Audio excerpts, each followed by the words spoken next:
Profe, si está hablando no se le escucha, ¿eh? Ahora sí, ahora sí. Vuelvo. Vamos a hablar entonces de lo que es el esófago, ¿sí? Em, y de sus funciones. ¿Cómo está compuesta la estructura anatómica del esófago? ¿Sí? Esto es de interior, acá en la imagen de la derecha la estoy marcando con el mouse, de interior de interno a externo. Em, Externamente tenemos una serosa, un tejido conjuntivo, a la capa muscular, a la longitudinal externa y a la circular interna.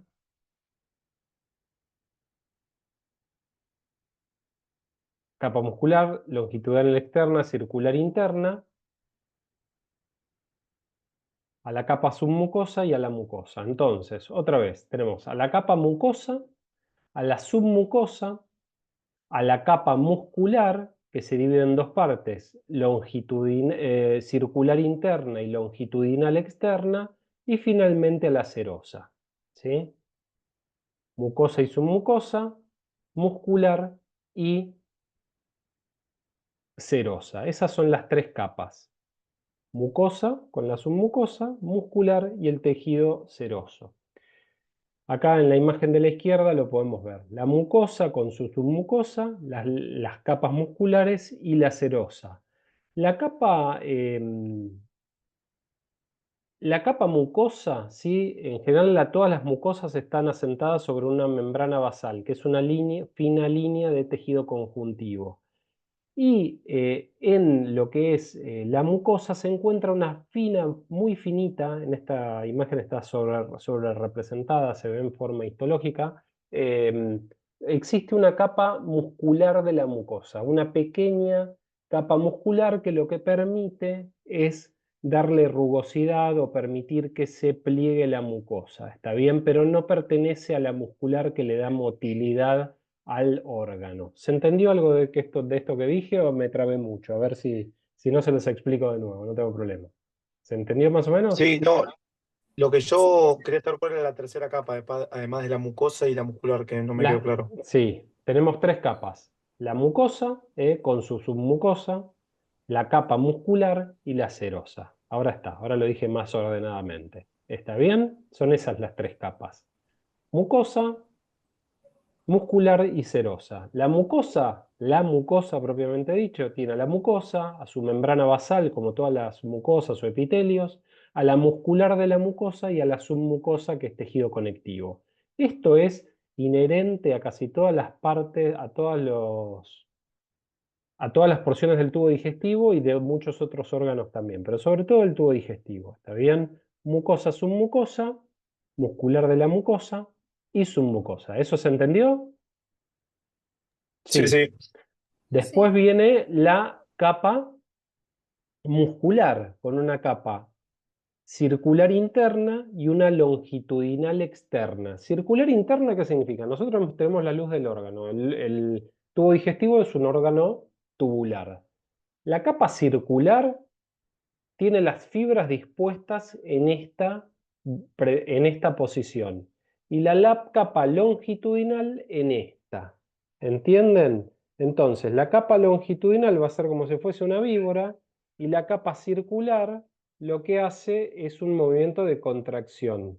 No sé si me expliqué o se entendió con lo que dije más o menos. Sí, profe. ¿Sí? ¿Se entendió más o menos Sí, sí. entonces? ¿Sí? Bueno, esta es la anatomía típica o la disposición de las distintas capas del tubo digestivo en casi todo el órgano, en casi todo el tubo digestivo, con algunas excepciones. Por ejemplo, en el estómago y en el colon, que algunas de estas capas tienen sus características propias. ¿Está bien?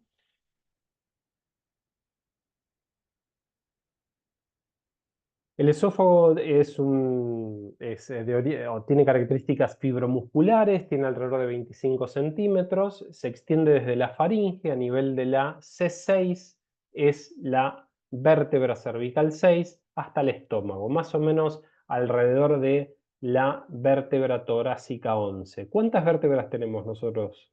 ¿Se acuerdan cuántas vértebras cervicales tenemos? ¿Alguien sabe? 5. 7. Le pifiaste por 2. ¿Y espacios cervicales cuántos tenemos? Esta es más difícil. ¿Alguien que lo ayude al compañero valiente que habló? Todavía esta parte en anatomía no la vieron, ¿no? No, no. No. Tenemos 7 vértebras cervicales, ¿sí? Son los huesos vertebrales, son los huesos que componen la columna vertebral. Y entre cada hueso vertebral, ¿sí? Que son más o menos cúbicos, hay agujeros de conjunción por donde salen nervios. Em, Tenemos 7 vértebras cervicales y después de la séptima cervical, empiezan las vértebras torácicas. T1, T2, T de torácico. Puede ser D de dorsal, D1, D2, se les dice vértebras torácicas o dorsales, de T1 o D1. Entre la séptima cervical y la primera dorsal existe el octavo espacio cervical.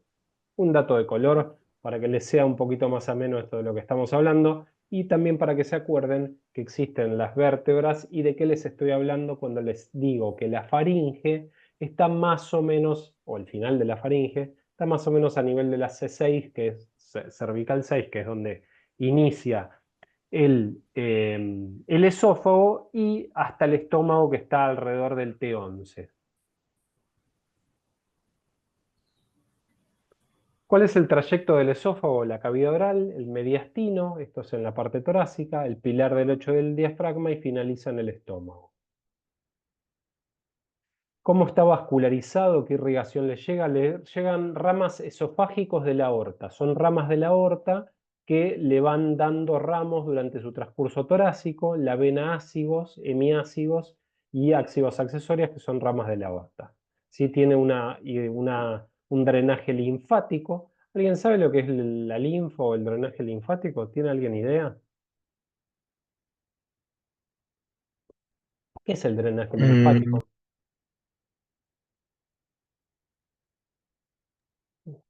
No importa si no saben, no importa. Es algo para poder charlar un poquito que se haga más ameno. Nosotros tenemos a la circulación arterial que lleva irrigación hacia los órganos, la circulación venosa que saca la sangre desde los órganos, la regresa hacia la circulación general, hacia el corazón propiamente dicho, pero entre la presión de bombeo, no es solo la presión de bombeo, es más complicado, pero para hacerlo más sencillo, entre la presión de bombeo y la presión venosa, que es menor, cierta cantidad de líquido queda en los tejidos. Ese exceso de líquidos, que tendería a hematizar, a que se llenen de líquido los tejidos, es drenado por el sistema linfático, que también interviene en la inmunidad, es drenado hacia el sistema venoso. Eso es básicamente el sistema linfático.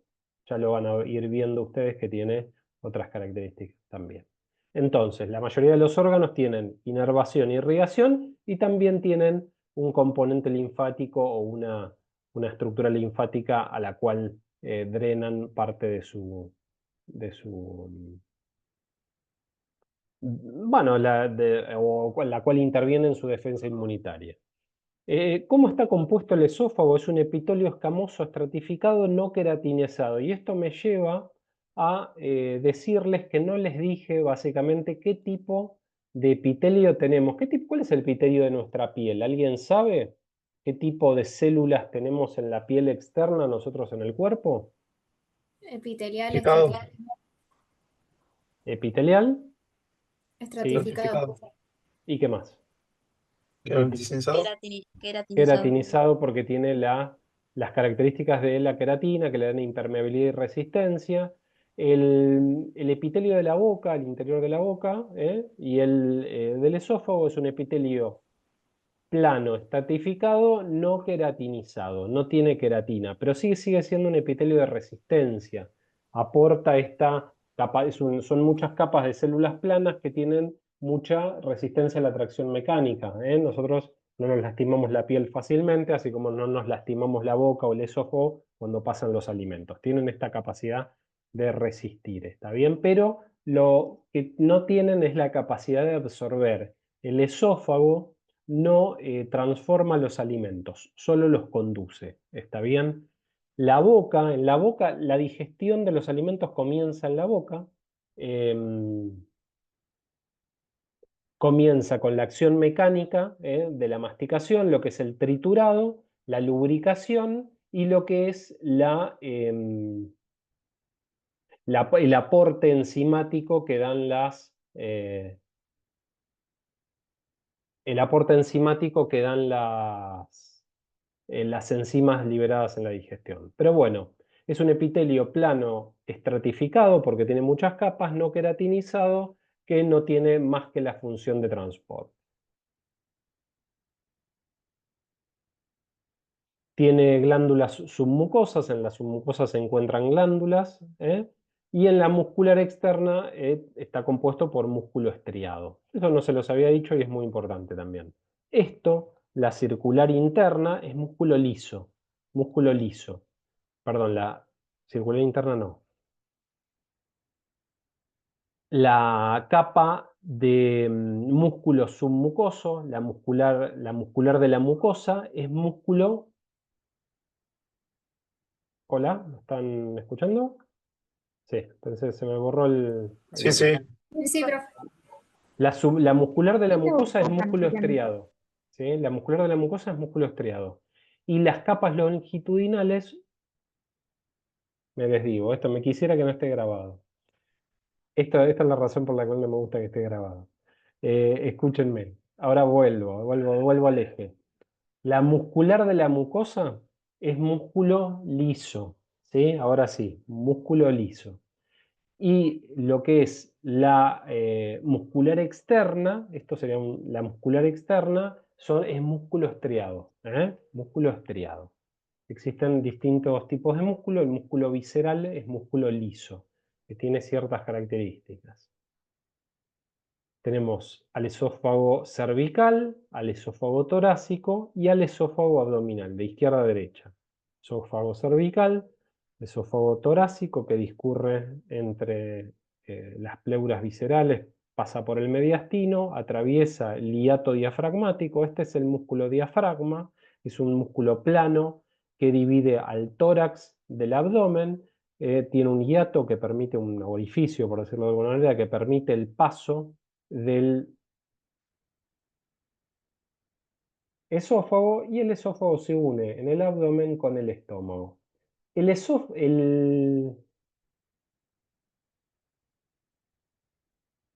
diafragma, que divide tórax de abdomen, es un músculo que relajado tiene forma de cúpula.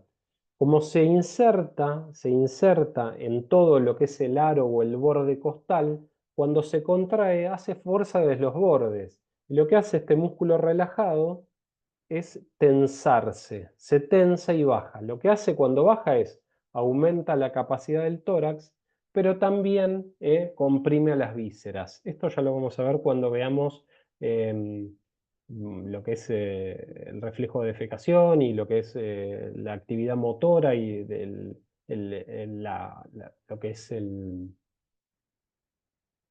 la acción de Valsalva, el hecho de contraer la cincha abdominal y inspirar, bajar el diafragma para poder ir de cuerpo, ¿está bien? O aumentar lo que es la presión intraabdominal. Eso es lo que hace el diafragma.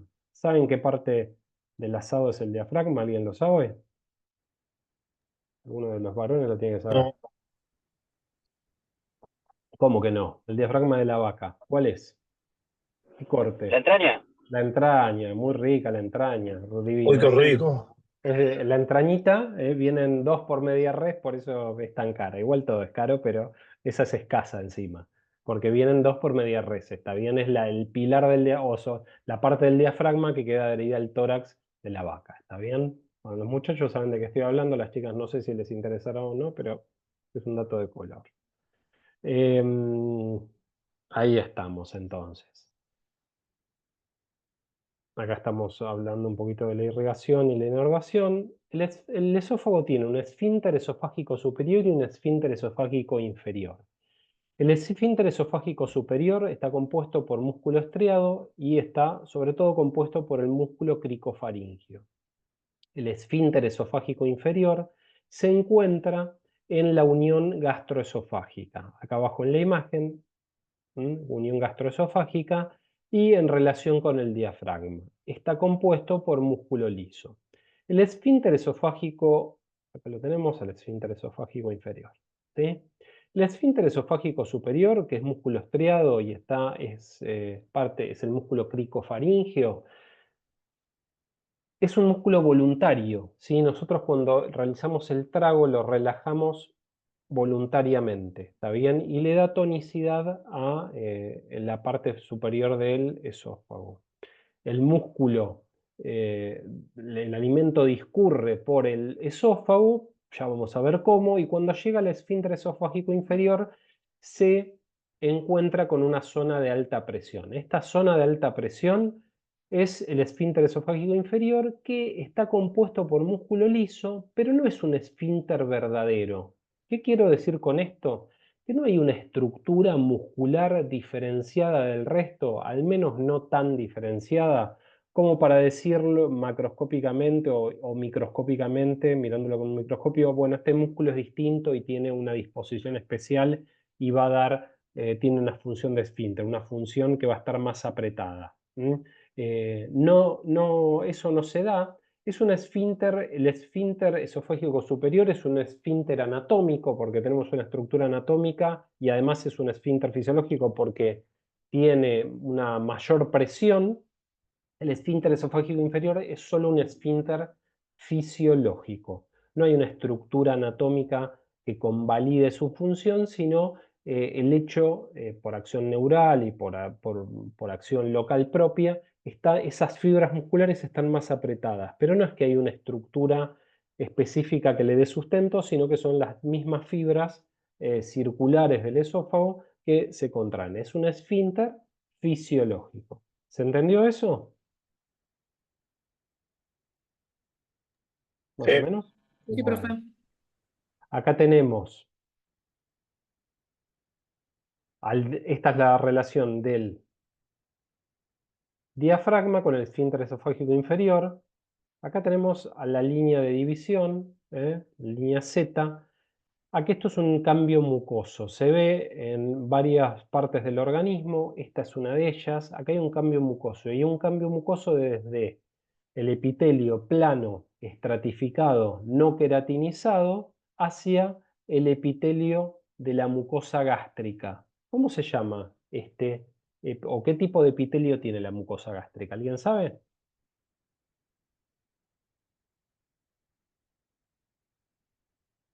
¿Epitelio? ¿Qué tipo de epitelio tiene? Simple, cilíndrico era. Es un cilíndrico simple, es un cilindro simple mucoso, ¿sí? Secretor. Pero es un epitelio cilíndrico simple. ¿Y qué característica tiene? Perdón, ¿qué característica tiene que sea un epitelio cilíndrico simple? Básicamente está más orientado sobre todo a la secreción de algunos productos, como pueden ser el pepsinógeno, los productos ácidos, o el ácido gástrico, y un poquito también a la absorción. El epitelio del esófago es simplemente de resistencia, de transporte.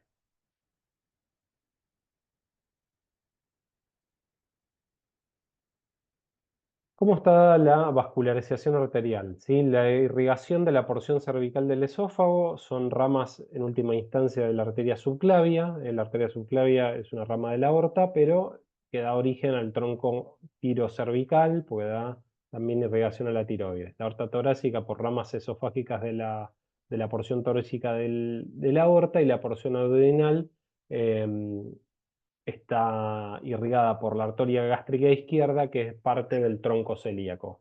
El tronco celíaco es una rama de la aorta abdominal y ya la vamos a ver más adelante.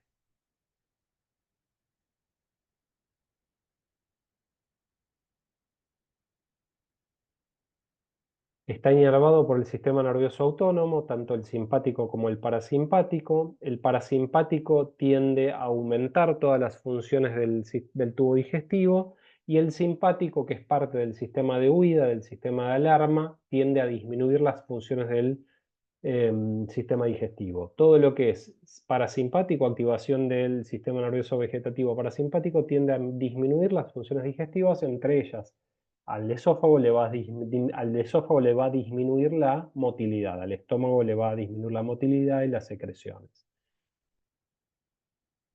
El simpático hace eso. El parasimpático todo lo contrario. El sistema nervioso parasimpático aumenta las funciones, aumenta todo lo que es la motilidad y las secreciones. Bueno, ahí me confundí. Igual ahora se los voy a repetir de nuevo.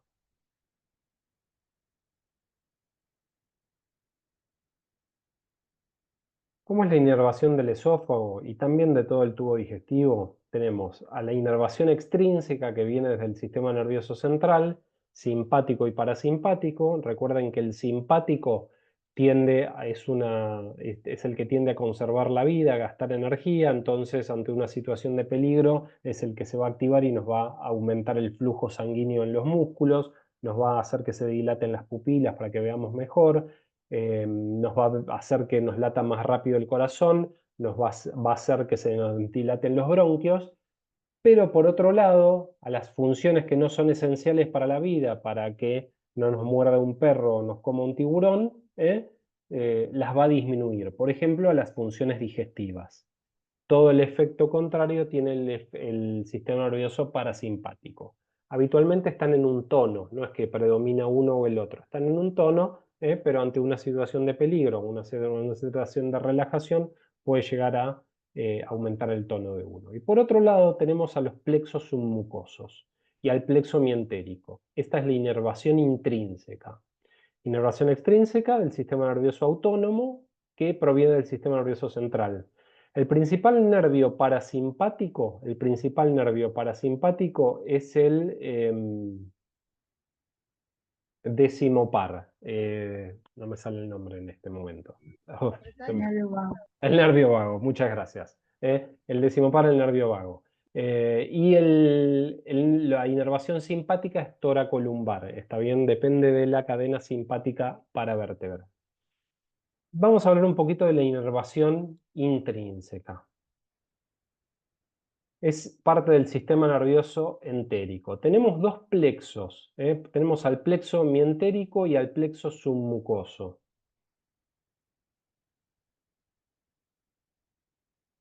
El plexo mientérico viene de músculo. El plexo mientérico se encuentra entre las capas musculares de la circular interna y la longitudinal externa, entre y a través de las capas, de las capas circulares. Plexo mientérico y el plexo submucoso se encuentra en la submucosa. El plexo mientérico sobre todo regula la motilidad del tubo digestivo, ¿sí? Y del esófago también.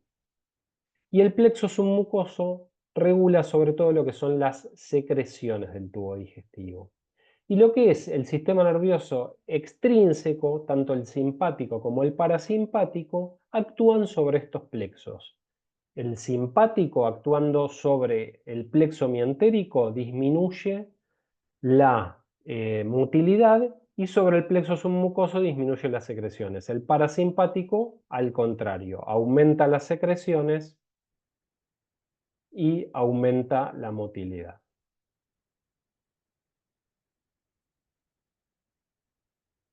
¿Cómo está compuesta o dividida la motilidad esofágica? Tenemos a la fase voluntaria o oral, donde nosotros masticamos y tragamos, la fase faríngea, una vez que se inicia el trago ya no podemos echarla para atrás, es esto de que se nos va un bolo de alimento hacia la faringe y nos lo tragamos sin querer, y la fase esofágica que también es involuntaria. Se dan fases de contracción y relajación sucesivas, se contrae el segmento cefálico y se relaja el segmento caudal para así ir exprimiéndolo como si fuese una víbora, ¿está bien? Hasta que llega al esfínter esofágico inferior que permite el paso hacia el estómago. Me está faltando algo, una diapo que me la he pasado, pero no importa, se las digo ahora y ustedes lo pueden buscar. Tienen, me la pasé a la diapo. Tenemos a ver si la tengo acá. Ah, no, acá está. ¿Están viendo mi pantalla ustedes? Sí. ¿Están No, viendo No, profe, ahora No. te estás viendo vos. Bueno, no importa, no vale la pena. Tenemos a las ondas peristálticas. Esto es muy importante, no vale la pena, no se los estoy mostrando en una imagen, pero es muy, muy importante. Tenemos al sistema nervioso entérico, al sistema nervioso autónomo que lo regula, a esto que les dije. Eh, el plexo submucoso se llama plexo submucoso de Meissner. Y el plexo mientérico se llama de Auerbach. ¿Está bien? Tienen nombre y apellido. Plexo submucoso de Meissner, plexo mientérico de Auerbach. La motilidad esofágica a su vez tiene ondas peristálticas primarias, secundarias y terciarias, ¿sí? Las ondas peristálticas primarias, esto de que se vayan contrayendo los distintos segmentos en forma secuencial. Viene un bolo, se ubica acá, este segmento se contrae, este se relaja. El bolo avanza, cuando avanzó un poquito, este se contrae y se relaja el siguiente. Entonces va pasando. Y a esto ayudan la longitudinal externa y la circular interna. ¿Se entiende? Los pliegues de la mucosa los da principalmente bueno, las características del órgano y la capa de músculo submucoso, que era un músculo eh, liso. Existen ondas peristálticas primarias, secundarias y terciarias. Las ondas peristálticas primarias están precedidas por un trago.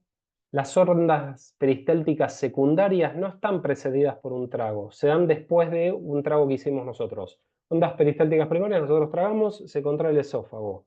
Las ondas peristálticas secundarias se da para aclarar el esófago, ¿está bien? Eso como decimos que nos queda moco en la garganta, estamos aclarando la garganta, que tosemos, bueno, el esófago hace lo mismo. Cuando le queda algo, algún bolo, siente por aumento de la presión, terminales sensitivas, y se generan contracciones secundarias que hacen propulsar el bolo hacia el estómago. Y las ondas peristálticas terciarias son ondas incoordinadas, aumentan con la edad, no son patológicas, pero tampoco son normales. Puede haber hasta un 10% con el aumento de la edad de ondas terciarias. Y con esto los dejo libres para que liberen o para que disfruten del fin de semana largo.